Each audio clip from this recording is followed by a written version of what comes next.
Hello, I'm Angela Princewell, And I'm Shireen Abdi. and Shireen has an interesting topic for you today. It's called Things to Consider When Finalizing an Agreement or Court Order. So I'm just going to be here listening and adding my 2 cents where I may. So, Shireen, I will pass it on to you. Yeah, I think this is a good topic because often like we get involved when, people have a final agreement, but they're missing items and things that they didn't consider at the time.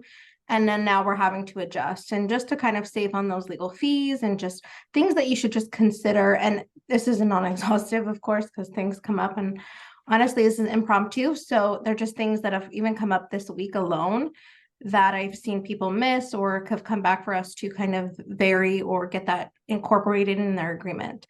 So starting off, the most common thing I see is dispensing with consent when an individual has sole decision-making ability.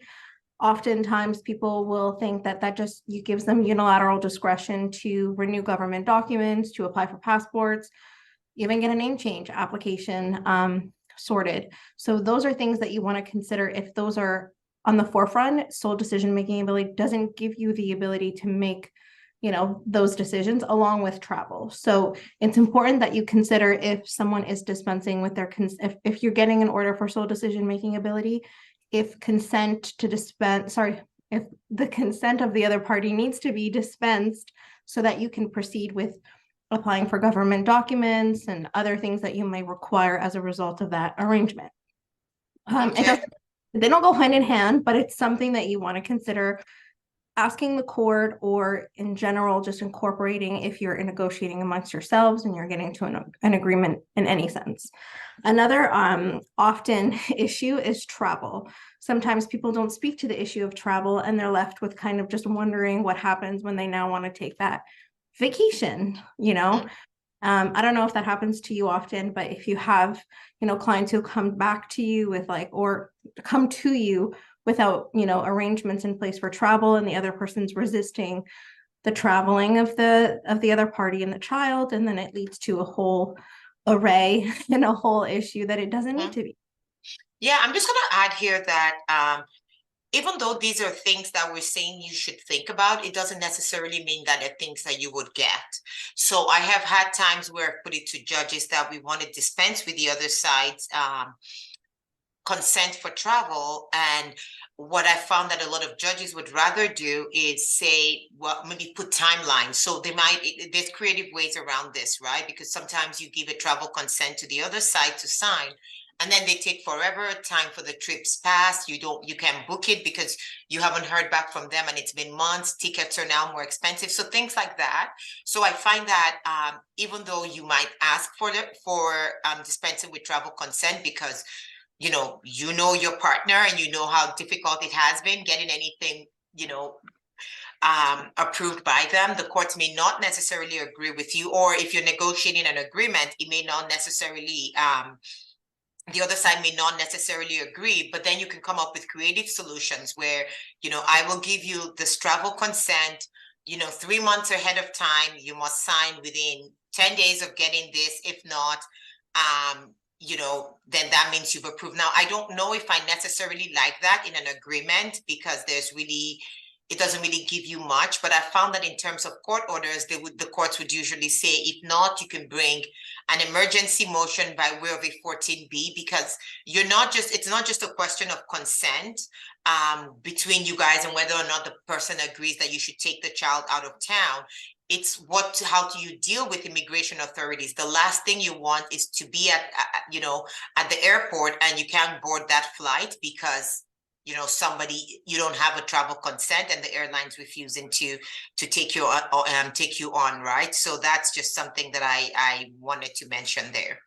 Oh, perfect. And that makes sense, right? Like it might not apply, but it's something that you should, even if it's like the creative, provisions, but speaking, like putting your mind to these issues that could Yes. potentially come up. And oftentimes they do.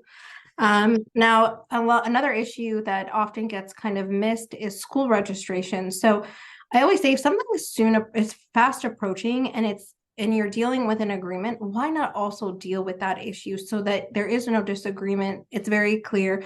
I know sometimes there's some contention about, okay, what school, But I mean, when you have the parameters of parenting set out, it's usually kind of clear if there's a primary parent that the child would go within that catchment area, the child would be registered.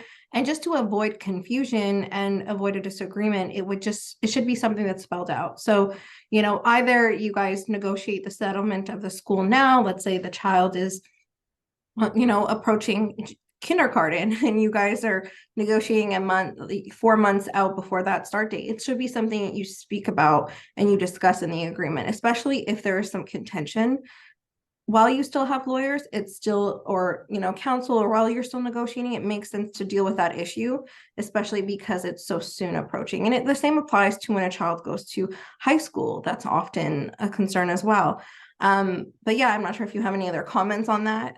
No, I think you covered that fully, honestly. I mean, there's times where feel like I've raised the issue prematurely, if you ask me, but it's just because it happens so frequently. The number of times we've had files where, say both parties are living in Toronto, for example, and they agree to a shared parenting schedule. Parties have just separated, everyone's still within sort of the school catchment area, no one puts their mind to this. Well, what oftentimes one person moves, right? Homes are expensive in Toronto, so one person moves, say, to I don't even know where it's close to Pickering say Pickering from Toronto. And so it's not, the change might not be enough to even, or I won't even say Pickering, let's say Scarborough. So it's still within Toronto. Someone's not necessarily changing the agreement in the sense.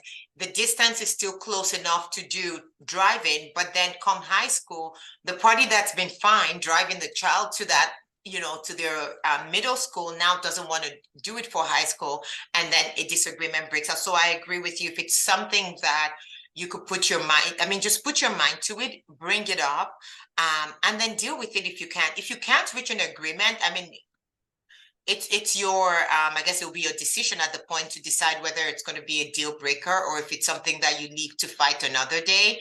But it's worth putting your mind to it for sure. Absolutely. And the same kind of comments and sentiments apply to like daycare registration too, for those young ones, like the True. thing all has to be kind of worked out and a consideration. So just nice to put your mind to it. Another one that we normally get is holiday parenting time.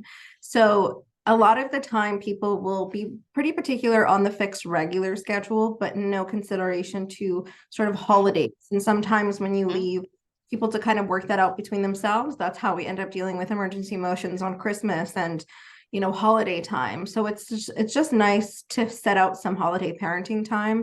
It would be great if you guys could do an entire schedule, but of course I'm speaking to the individuals who are involved and want that time, but it's just nice to have that kind of spelled out and not leaving it up in the air, because it often leads to disagreements, and then things kind of just get unnecessarily complex. And start the conversation early, please. I know it's September right now, and I don't even want, like, I hear my kids talk about Christmas, and it's like they're swearing, like, no, they're just, when you're saying Christmas, it means snow, it's still like hot and sunny outside. I don't want to think about it. But if you're in an unfortunate position where you're just dealing with your separation now, or you're still fortunate enough to be in the process of negotiating your agreement, I mean, sure, what do you think? I don't think it's too soon right now to be negotiating I Christmas don't. parenting time. And I if you don't reach an don't. agreement, then you have enough time, right, to decide how Exactly. you want to deal with Like it. no one wants to be spending their holidays kind of fighting for the parenting time. It should be something you guys deal with and know where your impasse is, and then have enough time to seek, either third party or judicial input on that. And then, get that kind of resolved. So holiday parenting time is often missed. Don't leave that out thinking that you and your other partner, you and the other parent can easily get to an agreement. If you are those people, great.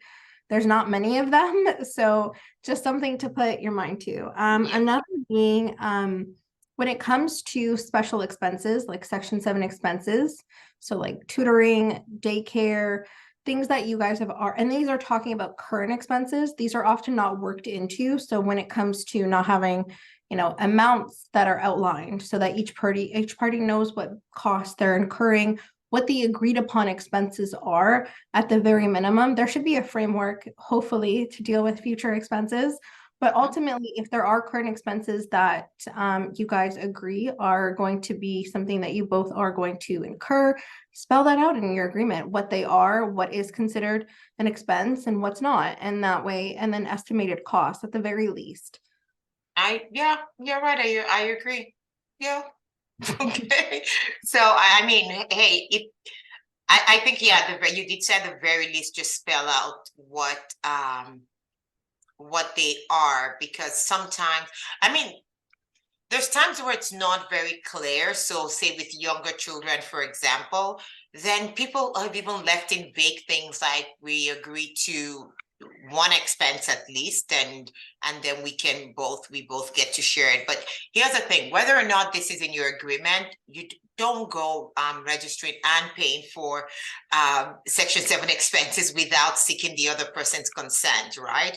And if the other person whose consent is being sought, don't refuse except you have like real valid reasons, right? It better be like reasonable reasons. If your child is enjoying soccer and wants to do it, and you both have, you know, an income that can support that, then it would be expected that you would support that. I know in today's inflation and with the market as it is, no one can afford anything, but reasonableness is somewhat subjective. So yeah, I guess it's subjective for the most part, and I'll just leave that as is. So just put your mind to whatever expenses may be coming up, as Sharon said.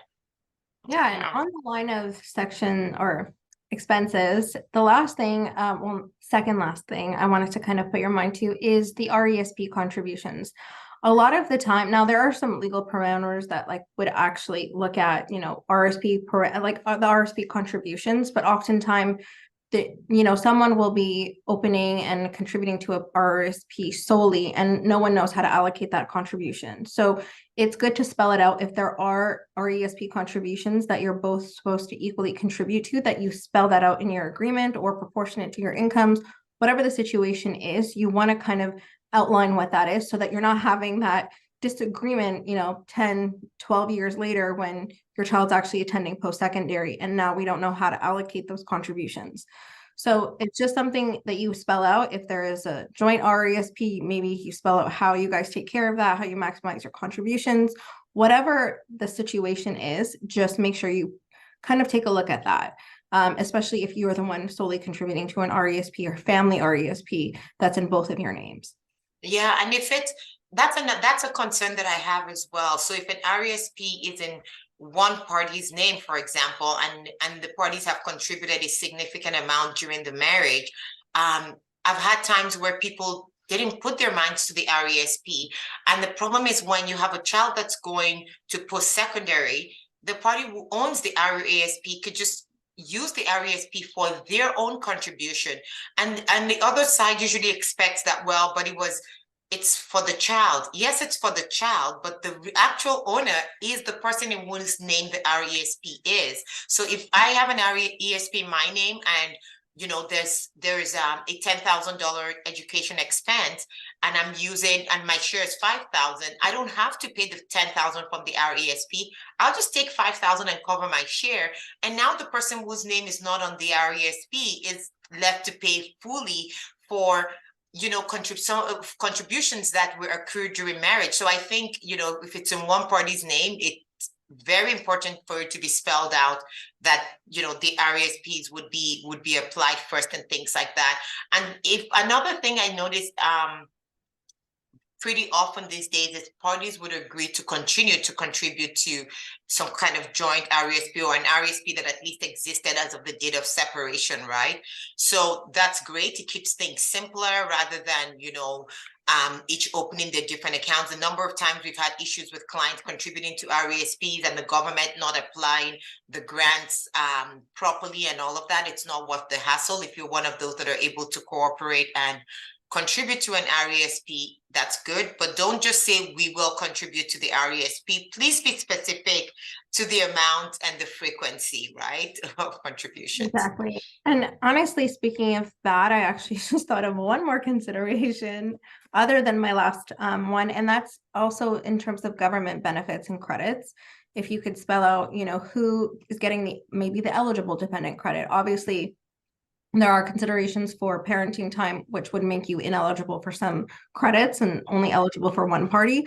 But maybe something like the dependent credit is something you guys would spell out if you have two children. Like, would you claim, one child, each? And Tuition credits, for example, if you have kids that are going to post-secondary, right? yes, and then like how those are going to be allocated. So there's a lot more financial considerations that you guys need to kind of work through. And, they're not all dealt with in a vacuum, so they all need to be looked at individually, and each is dependent on kind of the circumstance that you're in. But just something to kind of think about and raise Yeah. with a But lawyer or before we move like from education and sort of this RESP thing, I also wanted to add that you might want to consider what happens if your child doesn't actually use the RESP. Right. So to make sure that you guys spell it out, that it would be, especially again, if it's in one person's name, does that person get to keep the RESP, or do you guys give it to the children? The number of times, and these things we're saying seem, if you're in the same, if you and your partner that you're separating from kind of have the same idea on how things should work right now, you might wonder like what we're talking about. But trust me, this is from hundreds of files and issues that arise on these files. The number of times people argue over who gets the money, one party might think, a lot of times one party thinks it's the child's money. We save this RESP for them, even if though they're not going to school, we should give it to the child to start out life and support them going forward, because that was always our intention when we saved this money for them. While the other parent is thinking, no, if you're not going to college or university, I want my share back. You go work. So again, spelling it out ahead of time in your agreement or court order if possible would be very helpful to you. Yeah, like rarely do we ever find that over clarifying something is an issue. So just don't be afraid to get super specific. And the last thing, which I think is also probably one of the most important things that often gets overlooked, and that's adding some sort of dispute resolution process in your agreement or court order in the event that you don't agree on parenting, child support adjustments or locate, like whatever the issue may be, let it be a process. Oftentimes people are left at the recourse of, okay, what do I do now? It should just be, okay, you know what, maybe you guys can agree. And it doesn't have to be binding in the necessary way that you say you shall go to mediation, but maybe you explore with the other party mediation first. And if that doesn't work out, then you go to mediation arbitration of a combination of that, or bring an application to the court. But there should be some sort of formula and some process where if there's a dispute, there's a timeline to which that dispute gets responded to, and then what the process is in the event that you continue to disagree. Okay, thanks a lot, Shireen.